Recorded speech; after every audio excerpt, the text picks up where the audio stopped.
Hello दोस्तों, स्वागत है आपका एसएससी ट्यूट्स में। यूनियन पब्लिक सर्विस कमीशन यानी यूपीएससी ने सिविल सर्विस एग्जामिनेशन यानी सीएससी 2023 की नोटिफिकेशन निकाल दी है। अपनी जो वेबसाइट है उसमें एडवर्टीजमेंट इसकी आ चुकी है। तो इस वीडियो में आपको फुल डिटेल मिलेगी कि क्या नंबर ऑफ वैकेंसीज रहती है, क्या कितने नंबर ऑफ अटेम्प्ट्स रहते हैं, एंड क्या आपका एग्जाम पैटर्न रहता है, कितने स्टेप्स होते हैं इस एग्जाम्स के। एंड फुल डिटेल वीडियो मिलेगी। अगर इस चैनल पे नए हो तो प्लीज़ सब्सक्राइब करके जाना, लाइक कर देना इस वीडियो को एंड शेयर कर देना उन सभी दोस्तों के साथ जो यूपीएससी एस्पिरेंट्स हैं और सिविल सर्विसेज एग्जामिनेशन की तैयारी कर रहे हैं। वैसे तो जो यूपीएससी एस्पिरेंट्स होते हैं उन्हें इस नोटिफिकेशन के बारे में काफ़ी हद तक पता होता है, जो 2-3 साल से तैयारी कर रहे हैं। पर ये वीडियो मोस्टली उनके लिए है जो अभी कुछ महीने से या मतलब जो अभी फ्रेशर्स हैं इस फील्ड में। तो उनके लिए जिनके मन में थोड़े बहुत डाउट होंगे, जो बेसिक डाउट्स होते हैं, तो इस वीडियो में मैं वो क्लियर करूंगा।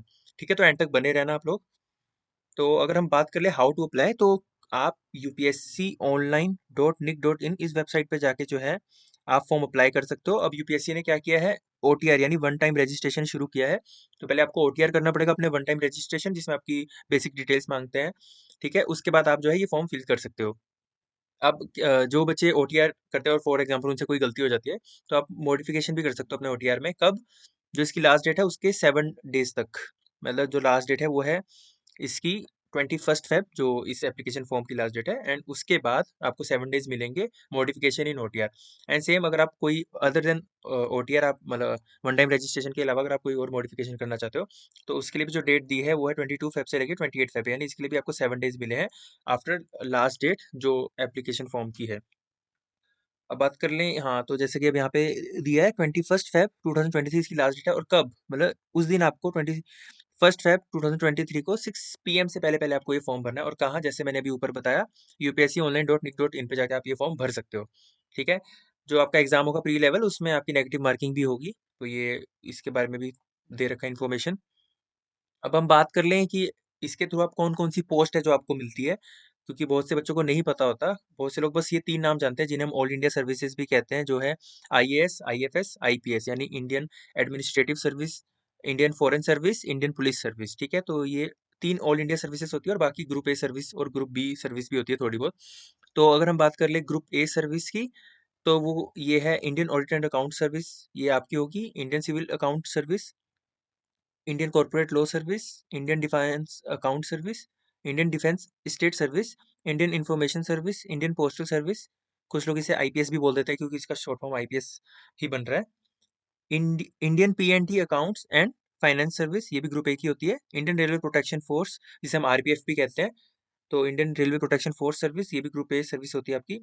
आईआरएस, जिसे हम इंडियन रेवेन्यू सर्विस कहते हैं, कस्टम एंड इनडायरेक्ट टैक्स और इनकम टैक्स। ठीक है, Indian trade service, Indian railway management service. अब पिछले साल से जो इंडियन रेलवेज जैसे ट्रैफिक सर्विसेज भी होता था पहले, और भी 2-3 जो पोस्ट होती थी वो रेलवेज के रिलेटेड होती थी। बट अब रेलवेज ने क्या किया है, जो यूपीएससी है उसने रेलवेज की सारी पोस्ट को मिला के एक पोस्ट बना दी, जो है इंडियन रेलवेज मैनेजमेंट सर्विस। ठीक है, ये भी ग्रुप ए की जो है पोस्ट होती है। अब कुछ पोस्टें ग्रुप बी की भी आपको मिलती है, जैसे armed force headquarter civil service group B. इसमें आपको सेक्शन ऑफिसर के इक्विवेलेंट जो है रैंक मिलता है।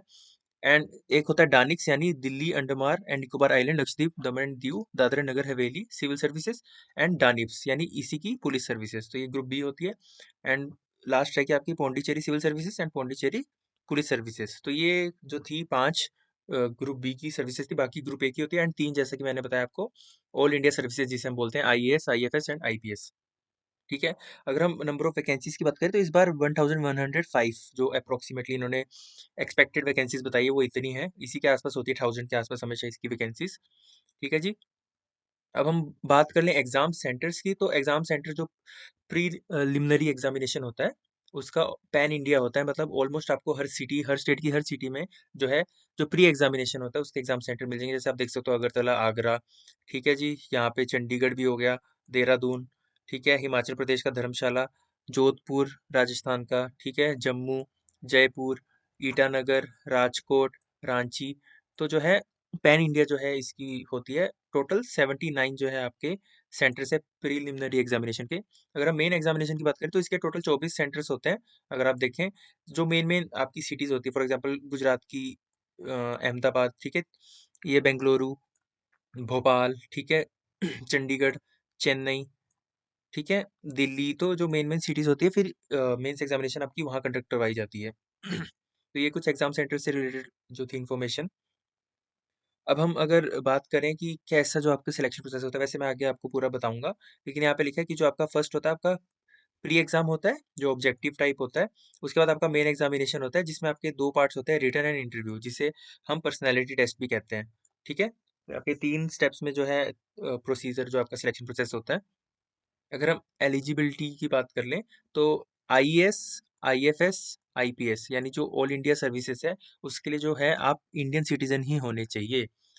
ठीक है, तो उसके लिए आप और कहीं के सिटीजन नहीं हो सकते। अब ये मैं क्यों कह रहा हूँ, क्योंकि जो बाकी ग्रुप ए सर्विसेज है उसमें आप जो आपकी एलिजिबिलिटी है वो है, या तो आप इंडिया के सिटीजन हो सकते हो, या नेपाल के भी हो सकते हो, या भूटान के भी, या तिब्बतन रिफ्यूजी जो 1 जनवरी 1962 से पहले इंडिया आए थे परमानेंट सेटल होने के लिए इंडिया में। ठीक है, तो वो सब ग्रुप ए एंड जो ग्रुप बी जो बाकी पोस्ट बचती है वो भर सकते हैं, लेकिन जो ऑल इंडिया सर्विसेज है, जो आईएएस, आईएफएस, आईपीएस है, वो सिर्फ वही भर सकते हैं जो इंडियन सिटीजन हैं। ठीक है, अब अगर हम एज लिमिट की बात कर ले तो एज लिमिट, इसकी मिनिमम एज लिमिट है 21 year and maximum age limit है 32 ईयर। ये है जो अनरिजर्व कैटेगरी होती है, जिसे हम जनरल कैटेगरी भी कह देते हैं। ठीक है, इसका मतलब वो लोग जो 2 अगस्त 1991 से लेके 1 अगस्त 2022 के बीच में जो बच्चे जो जिनका बर्थ हुआ है वो इस फॉर्म को फिल कर सकते हैं। अब एज रिलैक्सेशन की बात कर ले तो एससी और एसटी कैंडिडेट्स के लिए जो ही हमारा स्टैंडर्ड एज रिलैक्सेशन होता है यानी 5 ईयर, ओबीसी के लिए हमारा 3 ईयर्स, एंड सिमिलरली आप अपनी कैटेगरी के हिसाब से देख सकते हैं, जैसे डिफेंस पर्सनल के लिए 3 years after deduction of their service, जितनी भी उन्होंने सर्विस की होती है। तो मेन ये होता है, जैसे आपका एस सी एस टी के लिए 5 एंड ओबीसी के लिए 3। तो ये आपकी कुछ एज रिलैक्सेशन है। एंड अगर हम बात कर ले पर्सन विद बेंचमार्क डिसेबिलिटी, तो उसके लिए 10 ईयर्स की जो है एज रिलैक्सेशन दी है। ठीक है, तो ये आपकी एज रिलैक्सेशन थी और एज लिमिट। अब अगर हम बात करें मिनिमम एजुकेशन क्वालिफिकेशन, तो इसमें आपको ग्रेजुएशन चाहिए होती है जो आपकी मिनिमम एजुकेशन क्वालिफिकेशन होती है। और एजुकेशन किसी भी ब्रांच में हो सकती है, अगर आपने बीकॉम की है, बीए की है, बीएससी की है, बीटेक की है, एमबीए किया है, कुछ भी किया है, तो आप ये एग्जामिनेशन दे सकते हो। आपकी सिर्फ ग्रेजुएशन मांगी है, पोस्ट ग्रेजुएशन वाले भी इस फॉर्म को भर सकते हैं। ठीक है, अब अगर हम नंबर ऑफ अटेम्प्ट्स की बात कर लें, जो नए एस्पिरेंट्स होते हैं उन्हें इसके बारे में ज़्यादा कुछ नहीं पता होता, तो ये मोस्ट इंपॉर्टेंट चीज़ है। तो अगर हम जनरल कैटेगरी की बात कर ले तो जो नंबर ऑफ अटेम्प्ट्स होते हैं वो 6 होते हैं। ठीक है, सिर्फ 6 जो है उनके पास अटेम्प्ट्स होते हैं। एंड जो एज लिमिट है वो 21 से 32 भी होनी चाहिए, प्लस उस एज लिमिट के बीच में आप 6 अटेम्प्ट दे सकते हैं। ठीक है, अब हम बात करते हैं कि इसमें रिलैक्सेशन किन किन को है। तो एस सी एस टी के अनलिमिटेड अटेम्प्ट्स हैं, और जब तक उनकी एज है तब तक वो दे सकते हैं जितने भी अटेम्प्ट्स देने हैं। ओबीसी की बात करें तो 9 attempts, and person with benchmark disability जो ईडब्ल्यूएस ओबीसी ऐसे हैं उनके लिए 9, and unlimited for S C S T. ठीक है, जो पर्सन विद बेंचमार्क डिसेबिलिटी है। तो ये आपके नंबर ऑफ अटेम्प्ट्स हो गए। अब अगर हम बात कर लें फ़ी की, तो आपका जो है वो फ़ी 100 रुपीज़ लगती है। एंड इसमें भी 100 रुपीज़ किस किस की नहीं लगती, female candidates, S C S T candidates और person with benchmark disability candidates, इनकी फीस नहीं लगती, यानी अनरिजर्व और जो ओबीसी कैंडिडेट्स हैं उन्हीं की जो है फीस वो लगती है 100 रुपीज़, इस जो है ऑनलाइन एप्लीकेशन फॉर्म को भरने के लिए। ठीक है जी, अगर हम बात करें प्लान ऑफ एग्जामिनेशन, तो जैसा कि मैंने अभी आपको ऊपर बताया कि पहला आपका प्री एग्जाम होता है, देन मेन एग्जाम होता है जिसके दो पार्ट होते हैं, रिटन एंड इंटरव्यू, जिसे मैंने बताया था पर्सनैलिटी टेस्ट भी कहते हैं। ठीक है, तो इसे पर्सनैलिटी टेस्ट भी कहते हैं। ठीक है जी, और अगर जो प्री एग्जाम होता है वो आपका 400 मार्क्स का होता है, जिसमें आपके दो पेपर आते हैं। ठीक है, general study paper 1 and paper 2। ठीक है, पेपर 2 को हम सी सेट एग्जामिनेशन भी कहते हैं। तो उसके बारे में अभी आगे और लिखा है, जैसे यहाँ पे आपको ये बता रखा है कि जो जनरल स्टडीज पेपर 2 होता है प्री एग्जामिनेशन का, उसमें आपको बस मिनिमम 33% मार्क्स लाने होते हैं। एंड जो जनरल स्टडीज पेपर 1 होता है उसकी जो पब्लिक सर्विस कमीशन है वो जो है क्वालिफाइंग मार्क्स डिसाइड करती है। मतलब फॉर एग्जांपल 200 में से अगर उन्होंने 100 मार्क्स डिसाइड किए हैं तो आपको 100 लाने हैं, और ये भी क्वालिफाइंग इन नेचर होता है। बट जो सी सेट होता है जनरल स्टडीज पेपर 2, उसमें आपको सिर्फ 33% मार्क्स लाने होते हैं, ये फिक्स्ड होते हैं। ठीक है, और नेगेटिव मार्किंग इन्होंने बता दिया आपकी 1/3 रहेगी। ठीक है, तो 100 क्वेश्चन होते हैं जनरल स्टडीज पेपर 1 में भी और जनरल स्टडीज पेपर 2 में भी, मतलब हर क्वेश्चन 2 मार्क्स का हो गया आपका, और 0.33 आपकी नेगेटिव मार्किंग होगी। ठीक है जी, मतलब 1/3 जो आपकी नेगेटिव मार्किंग होगी।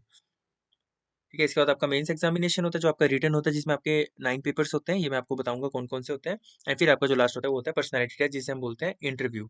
ठीक है, जो कि आपका होता है 275 मार्क्स। अब मार्क्स की डिस्ट्रीब्यूशन कैसे वो भी आपको बता देता हूँ। अगर हम प्री एग्जाम की बात करें तो जैसे मैंने बताया आपको दो पेपर होते हैं 200-200 मार्क्स के, यानी टोटल मार्क्स जो आपके हो गए वो 400 मार्क्स के हो गए। एंड जिसमें जो सेकंड पेपर होता है उसके आपको मिनिमम क्वालिफाइंग मार्क्स लाना है 33%। ठीक है जी। अब हम बात करते हैं मेंस एग्जामिनेशन की। तो इसमें आपको पेपर 1 देना है किसी भी इंडियन लैंग्वेज का, ठीक है, जो 8th शेड्यूल ऑफ कॉन्स्टिट्यूशन में इंक्लूडेड है, वो 300 मार्क्स की आएगी। एंड इंग्लिश लैंग्वेज का पेपर जो पेपर बी होता है वो भी 300 मार्क्स की आएगी। अब जो ये दोनों पेपर है, paper A and paper B, ये क्वालिफाइंग इन नेचर होते हैं, ठीक है, इनके मेरिट के लिए मार्क्स इनके नहीं जुड़ते। अब जिनके मेरिट के लिए मार्क्स जुड़ते हैं जिन पेपर्स के, वो हैं आपका फर्स्ट पेपर हो गया एसए राइटिंग जो 250 मार्क्स का होता है, general studies 1 250 marks, general studies 2 250 marks and general studies 4 250 marks, जिसका आप ये देख सकते हैं, जिसमें जनरल स्टडीज 1 में Indian heritage and culture, history and geography and world, history and geography of the world and society आता है। Governance, constitution, politics, social justice and international relation general studies 2 में आता है।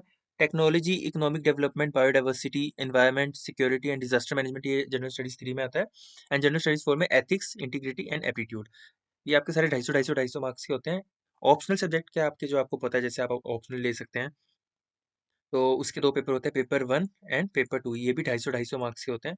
तो आपका जो टोटल मार्क्स बने रिटन एग्जामिनेशन के, वो बने 1750 मार्क्स, ठीक है। एंड उसके बाद जैसे मैंने बताया, आपका पर्सनैलिटी टेस्ट होता है जो होता है 275 मार्क्स का। तो जो आपका टोटल जो मेरिट लिस्ट बनती है वो बनती है 2025 मार्क्स में से, ठीक है।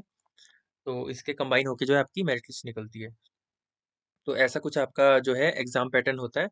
तो ये आपका था कुछ यूपीएससी सिविल सर्विसेज एग्जामिनेशन के बारे में कुछ बेसिक डिटेल्स। ये वो भी उनके लिए जो इस फील्ड में अभी नए हैं, जो अभी फ्रेशर्स हैं, जो तैयारी कर रहे हैं, एकदम अभी 6-7 महीने उन्हें तैयारी करते हुए, तो इनके लिए। अगर आपको वीडियो इन्फॉर्मेटिव लगी और यहाँ तक बने हो तो प्लीज़ सब्सक्राइब करके जाना एंड लाइक भी कर देना इस वीडियो को, एंड शेयर कर देना उन सभी दोस्तों के साथ जो सिविल सर्विसेज एग्जामिनेशन की तैयारी कर रहे हैं। Thank you.